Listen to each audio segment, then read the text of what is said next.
तो दोस्तों धुरंधर movie release हो चुकी है, इसलिए थिएटर में इसे देख सकते हैं। तो जाओ देख कर आओ। तो यहाँ पर धुरंधर मूवी की स्टोरी को एक्सप्लेन करने जा रहा हूँ। तो चलिए शुरू करते हैं। साल था 30 दिसंबर सन 1999, जब कंदहार एयरपोर्ट पर एक प्लेन को हाईजैक कर लिया गया था। दरअसल ये लोग इस हाईजैक के जरिए 3 आतंकवादियों को छुड़ाने की कोशिश कर रहे थे। तभी वहाँ पर हम इंटेलिजेंस ब्यूरो के चीफ अजय सान्याल को देखते हैं, जो विदेश मंत्री देवव्रत से बातें कर रहा होता है।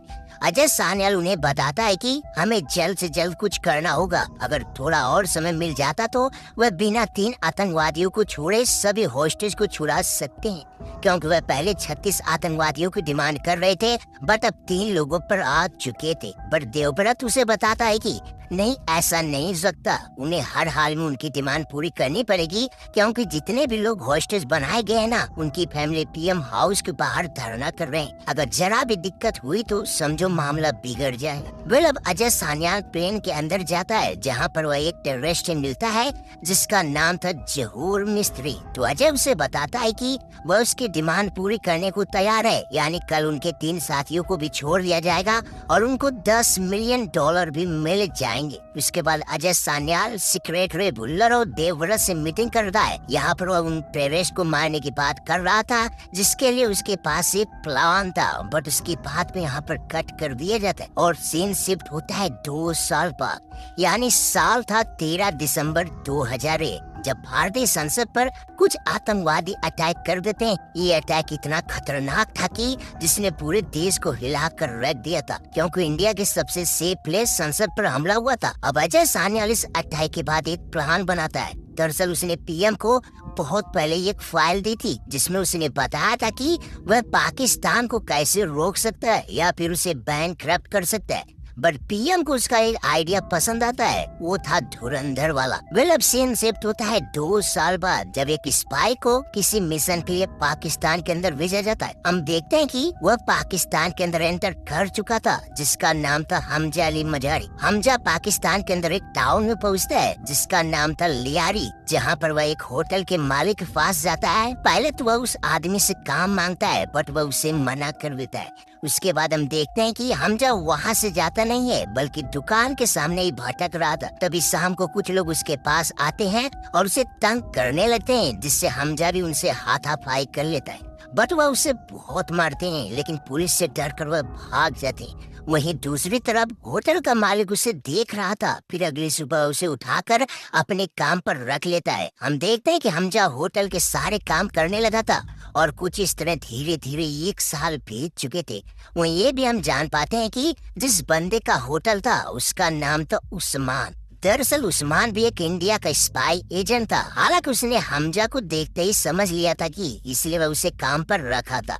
अब उस्मान के जरिए हमजा वहाँ के एरिया के बारे में अच्छी तरह से जान चुका था।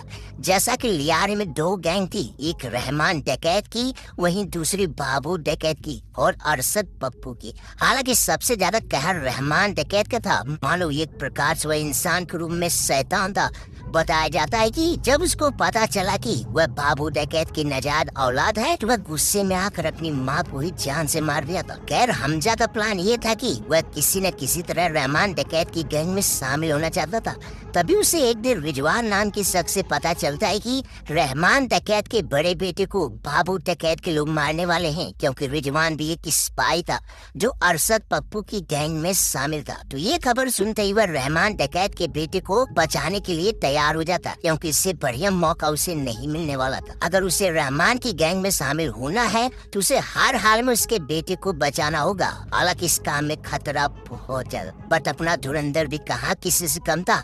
अब वह तैयार था अपनी पहली लड़ाई के लिए। हम देखते हैं कि शाम को एक शादी में रहमान के दोनों बेटे मौजूद थे और वहीं पर बाबू डकैत और अरशद के लोग उन पर अटैक कर देते हैं। तो हमजा भी वहीं पर मौजूद था। हमजा उन्हें बहुत बचाने की कोशिश करता है, बट अनफॉर्चुनेट रहमान का बड़ा बेटा मारा जाता है, यानी हमजा उसे बचा ना सका। लेकिन हाँ, उसने उसके छोटे बेटे को अपनी जान दांव पर लगाकर बचा लिया था। तो जब यही बात उसके छोटे भाई से रहमान को पता चलती है तो उसके भाई को हमजा ने बचाया है, तो वह बहुत खुश होता है। हम देखते हैं कि वह उसे पैसे दे रहा था, बट हमजा मना करता है। वह कहता है कि हम बलूच हैं, हम यहाँ पर एक साथ मिलकर राज कर सकते हैं।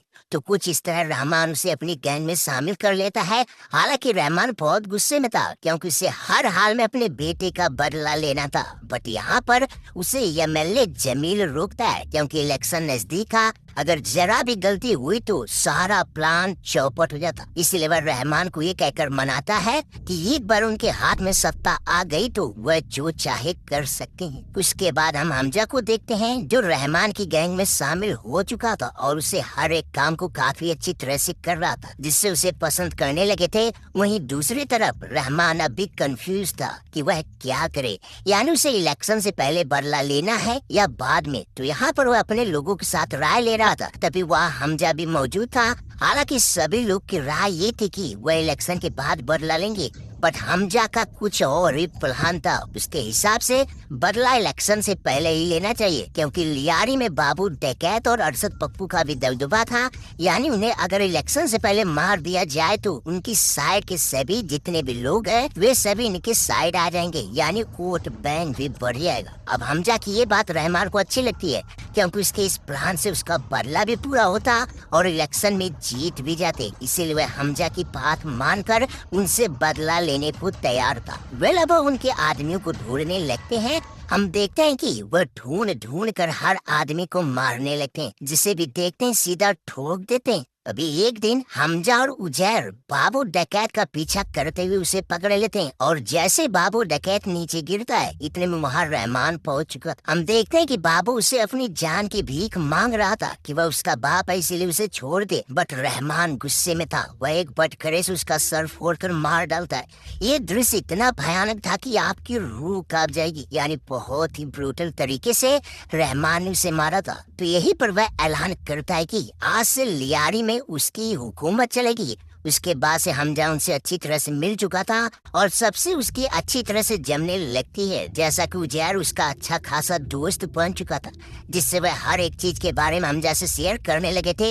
हालांकि उनको ये पता नहीं था कि हमजा आके चलकर उनके साथ क्या करने वाला। वेल जो भी हो, उसके बाद एमएलए जामिल इलेक्शन जीत चुका था, जिससे वह बहुत खुश था। हालांकि उसे पता था कि ये सब रहमान की वजह से हुआ है, इसीलिए वह अपनी जीत का सारा क्रेडिट रहमान को देता है। वहीं दूसरी तरफ हमजा जमील की बेटी यालीना को देखता है, जिसे देखते ही वह पसंद करने लगा था, या यूं कहे कि दोनों एक दूसरे को पसंद कर रहे थे। उसके बाद रहमान को उजैर एक बहुत ही बड़े बिजनेसमैन के बारे में जो खनानी ब्रदर्स थे। उजैर का कहना था कि वह यहाँ पर बिजनेस करना चाहते हैं क्योंकि उनका बहुत ज्यादा दबदबा है।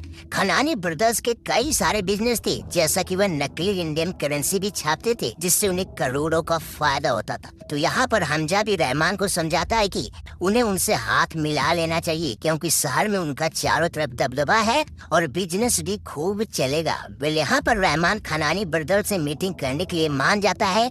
उसके बाद हम एक पार्टी का सीन देखते हैं जहाँ पर यालीना भी मौजूद थी और वही हमजा भी पहुँच जाता है। अब हमजा को किसी न किसी तरह यालीना से दोस्ती करनी थी, इसीलिए वह एक प्लान बनाता है। हमजा यहाँ पर पुलिस रेड मरवा देता है, जिससे वहाँ भगदड़ मच जाती है और फिर हमजा यालीना को बचाकर भागने लगता है और फिर उसे उसके घर तक ड्रॉप कर देता है। इसी बीच वह एलिना को अपनी सारी सच्चाई बताता है। आई मीन स्पाई वाली नहीं, बल्कि वह ये बताता है कि वह रहमान की गैंग में काम करता है। हालांकि ये सुनकर एलिना को बुरा फील होता है, बट वह हमजा को पसंद करने लगी थी। उसके बाद सेन शिफ्ट होता है रहमान के पास, जिसकी मुलाकात आईएसआई के चीफ इकबाल से होती है। दरअसल वह बेहद खतरनाक था। वह इंडिया पर बहुत बड़ा अटैक करने वाला था, इसीलिए उसे कुछ हथियारों की जरूरत थी, जिसके चलते वह रहमान से मिलने आया। दरअसल उसे असली हथियार बलूच से मिल सकते थे, जबकि बलूच से उसकी जमती नहीं थी क्योंकि आईएसआई और बलूच के बीच हर समय लड़ाई होती रहती थी। इसीलिए वह यहाँ पर रहमान से मिलने आया था। क्योंकि रहमान भी एक बलूच था, तो रहमान अगर अपने लोगों से कहता तो वह तुरंत उसकी बात मान लेते। हालांकि रहमान इकबाल की बात मानने को तैयार नहीं था क्योंकि उसको लग रहा था कि वह कहीं न कहीं अपने लोगों को धोखा देगा, बट इकबाल उसे ढेर सारे पैसे दे रहा था, जिससे उसके मन में लालच आता है और यहाँ पर वह इकबाल से डील फिक्स कर लेता। वहीं दूसरी तरफ जमील बहुत परेशान था क्योंकि उसको पता चल चुका था कि रहमान अपनी खुद की पार्टी बनाने वाला है। अगर वह पार्टी बना लिया तो समझो जमील की पार्टी खत्म। क्योंकि उसे अच्छी तरह से पता था कि सहन में रहमान की ही चलती है, इसलिए वह अपनी पार्टी बचाने के लिए एक प्लान बनाता है। दरअसल वह रहमान को मारने के लिए एक बंदे को बुलाता है जिसका नाम था एसपी चौधरी असलम। हालांकि जमील ने उसे 7 साल पहले सस्पेंड करा दिया था, बट अब वह उसको फिर से ज्वाइन करा रहा था। असलम बहुत ही खतरनाक था। बताया जाता है कि वह किसी से भी डरता नहीं था, यानी जो भी उसके मन में आता वही करता, या यूं कहे कि पुलिस वाला गुंडा। वेल जो भी हो, अब असलम जमील से मिलता है और उसे बताता है कि जो वह कर रहा है वह बहुत मुश्किल है, क्योंकि जमील का कहना था कि पूरी लियारी से गैंग वार समाप्त करना है। बट असलम को अच्छी तरह से पता था कि अगर वह पुलिस के साथ मिलकर रहमान की गैंग को मारने जाएगा तो वह उसका साथ नहीं देंगे और किसी न किसी दिन उसका ही गेम बजा देंगे। यानी पुलिस वाले रहमान की सारों पर नाचते थे, तो वह किसी दिन रहमान के कहने पर असलम को भी मार देते। इसीलिए असलम एक डिमांड करता है। उसका कहना था कि अगर लियारी से गैंग वार खत्म करना है तो सबसे पहले उसे पर्सनल टास्क फोर्स टीम बनानी पड़ेगी जिसकी जानकारी किसी को भी नहीं हो, यानी इसे कॉन्फिडेंशियल रखा जाए। असलम यहाँ तक भी बोलता है कि वह क्या करेगा उसके बारे में उसे भी नहीं बताएगा, यानी जमील को भी नहीं। वेल ये सुनकर जमील मान जाता है और असलम को एक नई टीम बनाने की परमिशन दे देता है। वहीं दूसरी तरफ रहमान बलूचिस्तान जाता है और वहाँ पर वह एक श्रीनी नाम के शख्स से मिलता है जिससे हथियारों की डील की बात करता है और वे तैयार भी हो जाते हैं। हालांकि इकबाल इन हथियारों की मदद से वह इंडिया पर 3 अक्टूबर को हमला करने वाला था। वही सीन शिफ्ट होता है अजय सान्याल के पास। हम देखते हैं कि उसे 3 अक्टूबर को होने वाले अटैक के बारे में भी पता चल चुका था कि वह लोग समुद्र के रास्ते इंडिया के अंदर एंटर करने वाले थे, और साथ में ये भी पता चल चुका था कि खनानी ब्रदर्स को इंडिया के किसी मिनिस्टर द्वारा 1000 और 500 की नोट छापने वाली प्लेट मिल चुकी है जिससे वह ढेर सारा पैसा छापने वाले थे। अब दोनों ही खबर खतरनाक थी। अगर नकली नोट छाप दी जाएगी तो इससे इंडियन इकोनॉमी पर खतरा हो सकता था, इसीलिए उन्हें ये चीज हर हाल में रोकना होगा। वहीं दूसरी तरफ हमजा और उजैर गन की डिलीवरी देने इकबाल के पास जाते हैं और वह यहाँ पर उसे डील के हिसाब से गन दे देते हैं। अब यहीं पर इकबाल हमजा से बताता है कि उनके जो 3 अक्टूबर का प्लान बनाया था उसके बारे में इंडिया को पता चल चुका है। अभी ये खबर किसने बताया उस खबरी के बारे में भी जान चुका था, इसीलिए वह उस खबरी को हमजा के सामने ही बुरी तरह मारता है, यानी इतना ब्रूटल की रूह कांप उठे। वेल जो भी हो, यहाँ डील करने के बाद दूसरी तरफ रहमान को देखते हैं जो अपने बेटे को लेकर हॉस्पिटल जा रहा था, क्योंकि उसके पेट में दर्द था। बट उसे ये पता नहीं था कि उसका इंतजार तो असलम कर रहा था। तो असलम मौका मिलते ही रहमान पर अटैक कर देता है और उसके सारे बंदे को मार देता है। हम देखते हैं कि रहमान अकेला फंस चुका था, उसके पास कोई चारा नहीं था सिवाय सरेंडर के, इसीलिए वह यहाँ पर पकड़ा जाता है। उसके बाद असलम रहमान को बंद करके बहुत मारता है। वहीं दूसरी तरफ हमजा और उजैर परेशान थे क्योंकि उनको पता था कि असलम बेहद खतरनाक है, वह किसी न किसी तरह रहमान को मार देगा, इसलिए वह परेशान थे कि क्या करे। तभी हमजा को उस आदमी के बारे में पता चलता है जिसने रहमान के बेटे को दवा दी थी। दरअसल रहमान के घर ही काम करने वाला एक बंदा असलम से मिल चुका था। वह उसके कहने पर रहमान के बेटे को दवा देता है जिससे उसके पेट में दर्द होना शुरू होता है। तो यहाँ पर हमजा उस आदमी को बहुत मारता है और उससे असलम की टास्क फोर्स टीम के बारे में पता चलता है। तो हमजा उजैर के साथ मिलकर एक प्लान बनाता है कि वह उसकी टीम पर अटैक करेंगे। हालांकि सबसे पहले वह असलम के पास जमील और उसका वीडियो भेजता है जिसमें दोनों ने रहमान को खत्म करने की डील की थी। बट इस वीडियो से भी असलम को कुछ फर्क नहीं पड़ता, इसलिए वह फैसला लेता है कि उसकी टीम पर अटैक करेगा। उसके बाद हम देखते हैं कि हमजा उनके पास पहुंच चुका था और उन्हें बहुत मारते हैं और मारते हुए वीडियो बनाकर असलम के पास भेज देता है। अभी देखकर असलम हिल जाता है और रहमान को छोड़ने को तैयार था, जबकि वह यहीं पर रहमान को मार देता, बट हमजा की वजह से वह बच चुका था। इसके बाद एक बहुत बड़ा कांड हो जाता है। जी हाँ दोस्तों, 2009 में 26/11 अटैक तो ताज होटल पर हुआ था जिससे पूरा इंडिया कांप उठा था। दरअसल पिछले कुछ दिनों में इकबाल जो हथियारों की डील करके प्लान कर रहा था ना, सब कुछ इसीलिए था। ये बात जब हमजा को पता चलती है तो वह बहुत दुखी होता है, यानी काफी ज्यादा इमोशनल था, क्योंकि ये सब प्लान उसकी आंखों के सामने बनाया जा रहा था। बट उसे ये भनक नहीं थी कि इकबाल इतनी जल्दी इंडिया के ताज होटल पर अटैक कर देगा। तो इस वजह से वह पागल हो चुका था। उसका सोचना था कि वह उन्हें नहीं छोड़ेगा, बट उस्मान उसे बहुत रोकता है। उसका कहना था कि अगर वह जल्दबाजी में कुछ करेगा तो बहुत दिक्कत हो जाएगी, जिससे उनका प्लान चौपट हो जाएगा। इसीलिए उन्हें धैर्य से काम लेना होगा। वहीं दूसरी तरफ रहमान डकैत ने अपनी नई पार्टी की अनाउंसमेंट कर दी थी, वो भी पूरे जोश के साथ, जिससे जमील को बहुत बुरा लगता है। वह समझ चुका था कि अब उसका गेम खत्म होने वाला है। उसके बाद प्लान के हिसाब से हमजा यलीना की मदद से जमील से मिलता है। उसे ये बताता है कि वह अब तक जिनका भी सपोर्ट ले रहा था सभी बेकार हैं, इसीलिए उसे उस पर भरोसा करना पड़ेगा। यानी हमजा यहाँ पर रहमान को खत्म करने के लिए जमील से हाथ मिला लेता है। हालांकि जमील को ये भी पता चल चुका था कि यलीना और हमजा एक दूसरे से प्यार करते हैं, इसीलिए वह उनकी शादी करा देता है। हम देखते हैं कि शादी में रहमान भी आया था और इकबाल भी। वेल यहाँ पर वह बहुत सारी बातें करते हैं और साथ में ही अपना नेक्स्ट टारगेट भी बताते हैं। दरअसल वह इंडिया के अंदर एक और अटैक करने वाले थे, वो भी 15 अगस्त के दिन।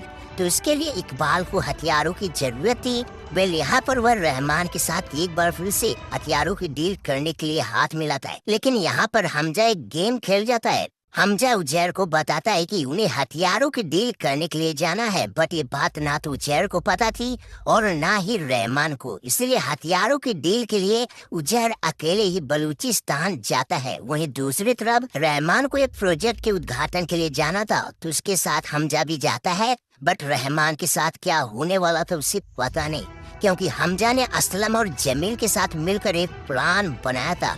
वह 9 अगस्त को रहमान को किसी तरह जंगल की तरफ ले जाएगा, फिर वहीं पर उस पर अटैक होगा। हम देखते हैं कि रहमान जब उद्घाटन समारोह से वापस आ रहा था तो हमजा किसी न किसी तरह उन्हें जंगल के रास्ते ले जाने की कोशिश करता है।